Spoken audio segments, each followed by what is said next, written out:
Vamos falar sobre o quão forte era o Kimimaro. E na boa, não vai ser uma tarefa fácil, porque esse cara mal aparece no mangá. Quando aparece, é em uma luta bem curta contra 3 pessoas. No entanto, ele acaba morrendo e a gente não tem mais notícias dele até que ele é revivido na 4ª Grande Guerra Ninja pelo Kabuto usando o Edo Tensei. E mesmo na guerra, a gente não o vê em ação de verdade. Só fica claro que ele derrotou um monte de samurais, mas a luta em si não é mostrada. Na real, a aparição dele na guerra não nos dá muita informação.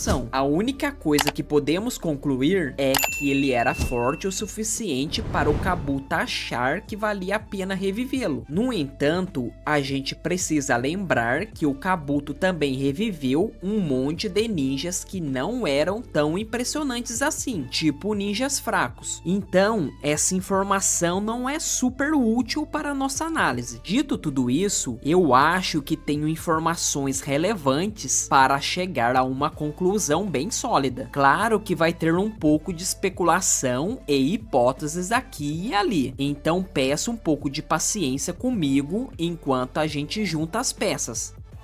Para começar essa discussão, a gente tem que ter em mente algumas coisas importantes. A primeira é que Kimimaro é bem mais novo do que a maioria pensa. Assim como o restante do Quarteto do Som, de acordo com o segundo databook, ele tinha apenas 15 anos quando o vimos pela primeira vez na parte 1. Essa era a mesma idade da maioria dos 11 de Konoha, como Naruto e o Sasuke no começo do Shippuden. Outra coisa que a gente não pode esquecer de jeito nenhum é que ele estava com uma doença terrível quando lutou. E não era só uma doença qualquer, era uma doença terminal que Orochimaru mesmo diz que deveria ter deixado Kimimaro completamente paralisado, sem conseguir se mexer. O poder dele, a Kekken Genkai, o pulso de osso morto, era a habilidade de manipular os próprios ossos. E mesmo com essa doença que deveria ter paralisado ele por completo, ele ainda lutava. Isso, na boa, é um fator enorme que a gente tem que levar em conta. Todo mundo elogia o Itachi porque ele lutava estando à beira da morte, mas foi exatamente a mesma coisa com o Kimimaro. E na real, eu diria que a situação de Kimimaro era até pior, porque ele estava lutando contra o Gaara e o Lee, enquanto o corpo dele já deveria estar sem se mover. Isso mostra uma força de vontade e um poder de luta impressionantes, mesmo com um corpo em colapso. Além disso, temos outras falas importantes que nos dão uma ideia de quão poderoso Kimimaro seria se estivesse saudável. Orochimaru, que é o cara que conhece os segredos do mundo ninja como poucos, diz que Kimimaro tinha muito mais potencial que o Sasuke. E mesmo que você ache que isso é só papo de vilão, a gente tem que mencionar isso, principalmente quando a gente lembra o quão forte o Sasuke ficou no começo do Shippuden. Ele já estava facilmente próximo a nível de um Kage, dada a forma como ele lidou com a equipe do Yamato e o Deidara com tanta facilidade. E Orochimaru não dizia isso da boca pra fora. A Kekken Genkai de Kimimaro, que o permitia manipular os ossos, era a única que ele realmente cobiçava para o seu corpo, mais até do que o Sharingan do Sasuke, porque era o poder de uma linhagem sanguínea que ele não podia simplesmente roubar. Na real, para Orochimaru, Kimimaro era o candidato ideal e perfeito. Então, se o Kimimaro realmente tinha um potencial maior que o dele, a gente está falando de um ninja que poderia ter sido um dos mais fortes de sua geração.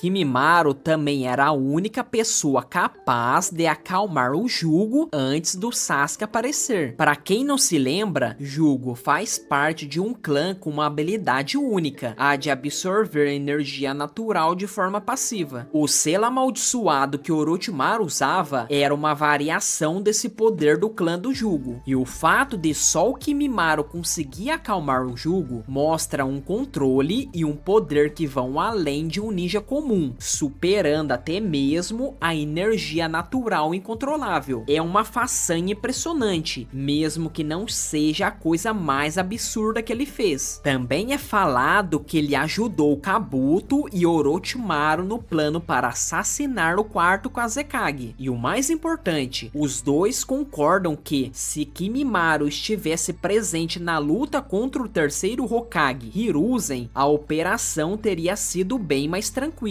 E esse é um ponto enorme, porque Hiruzen era muito forte e a única pessoa na vila que deu trabalho para Orochimaru. A gente entende aqui que Kimimaro teria sido capaz de impedir o Hiruzen de selar os braços de Orochimaru com o Ceifeiro da Morte. E isso não é uma ideia tão absurda, porque os dois ficaram parados por um tempo depois que o Ceifador foi invocado. O fato de Orochimaru e Kabuto confiarem que Kimimaro não só lutaria, mas sobreviveria a um encontro com Hiruzen já diz muito sobre o potencial que ele tinha quando estava saudável. Por último, e isso nem precisa ser dito, é claro que ele é mais forte do que os outros membros do Quarteto do Som. No anime tem uma cena filler onde ele, na forma base, derrota todos eles de uma vez, mesmo eles usando a marca da maldição no nível 2. Isso não está no mangá, então a gente não pode usar isso como uma prova definitiva, mas se a gente for considerar, é uma façanha muito interessante, porque como a gente sabe, o Quarteto do Som, quando trabalhavam juntos, foram capazes de derrotar Raido e Gema juntos. No entanto, a gente precisa colocar uma observação nisso tudo. Raido e Gema estavam voltando de uma missão e disseram que estavam sem chakra antes da luta começar, o que obviamente colocou eles em uma grande desvantagem. E o Kimimaro lutou com versões mais jovens e por isso mais fracas do quarteto. Então não é como se ele fosse capaz de vencer vários Jounins casualmente na forma base. Tipo, não faria sentido. Mas ainda é uma conquista muito impressionante, principalmente pela facilidade que ele lidou com eles. Isso é tudo sobre o que foi falado sobre as habilidades dele. Mas quando a gente olha para as lutas dele, a gente não tira muita coisa, a não ser a luta contra o Gaara. Quando ele lutou contra o Naruto, ele desfez centenas de clones. No entanto, isso não é super impressionante, porque o Sasuke fez o mesmo com o Sharingan de 2 Tomoe. E depois ele venceu um Lee na forma base, que estava enfraquecido e tinha acabado de sair do hospital. E na boa, isso também não é super incrível. Essas lutas nos dão apenas uma visão superficial das habilidades de Kimimaro. O que é realmente importante é a luta dele contra o Gaara, e eu não vou focar em todos os detalhes da luta, só nas coisas que são muito importantes.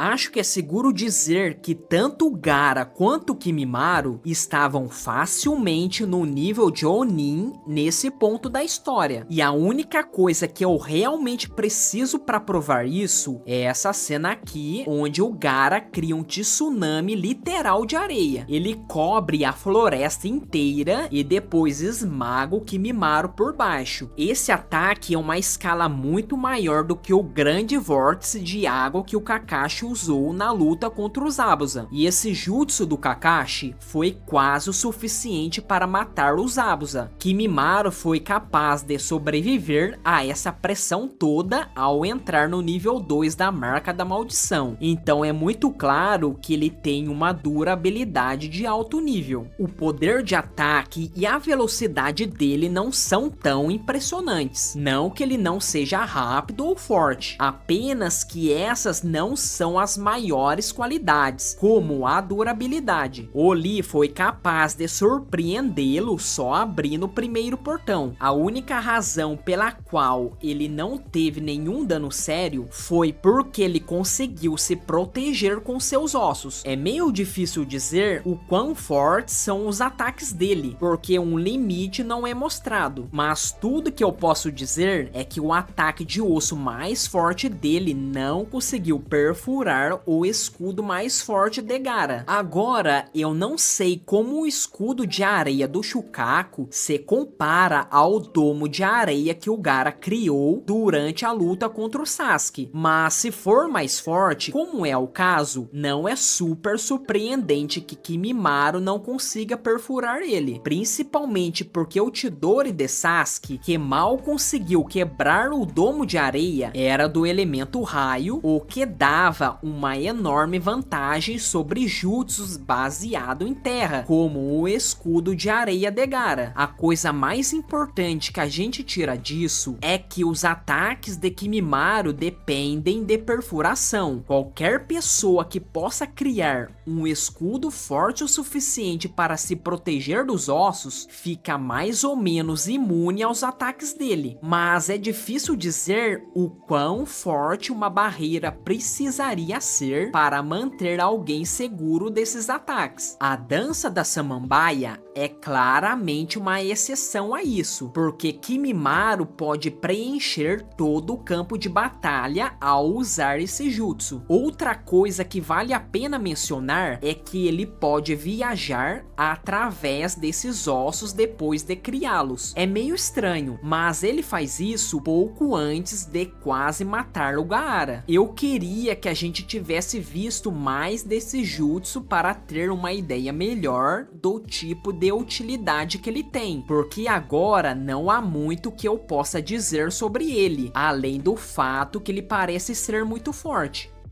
Pra resumir, eu acho que o Kimimaro é muito forte e bastante interessante. Os pontos fortes dele estão no combate de curta distância, é onde ele se sai melhor. Ele tem umas formas de usar os ossos de longe, tipo atirar a bala perfurante dos 10 dedos, como projéteis. Ele também pode usar a dança da Larisso, onde os ossos saem do corpo como lâminas, seja para se defender e atacar. Além disso, ele tem a dança da samambaia para se mover pelo campo de batalha e lidar com lutadores de longa distância, mas na maior parte do tempo ele se sente mais confortável lutando corpo a corpo. No entanto, apesar de sua clara desvantagem contra oponentes que lutam a longa distância, ele consegue lidar com eles, como a gente viu na luta com o Gaara. Na boa, ele praticamente venceu aquela luta. A única razão pela qual ele perdeu é porque sua doença o matou antes que ele pudesse dar o golpe final. Então, contanto que seu oponente não seja capaz de superar as suas defesas absurdamente fortes, que incluem a capacidade de regenerar sua pele e ossos, não há muito com o que ele se preocupar. No geral, eu diria que ele é nível de Oni de baixo a médio. Agora, você deve até comentar, mas ele nunca seria capaz de fazer nada contra o Gai ou o Kakashi. Mas esses caras são exceções. Kakashi se tornou Hokage e Gai estava lutando contra o Madara. Mas eu acho que o Kimimaro daria facilmente muito trabalho para alguém como o Asuma ou o Baki. Enfim, me digam o que vocês acham do Kimimaro e deste vídeo nos comentários abaixo. E se você curtiu essa análise e quer apoiar ainda mais o canal, deixe o seu like para fortalecer e também se inscreve no canal com o sininho ativado. Tem mais um vídeo aparecendo na tela agora mesmo. Clica lá para continuar mergulhando no mundo ninja com a gente. Obrigado por assistir até aqui. Valeu, tamo junto e até a próxima.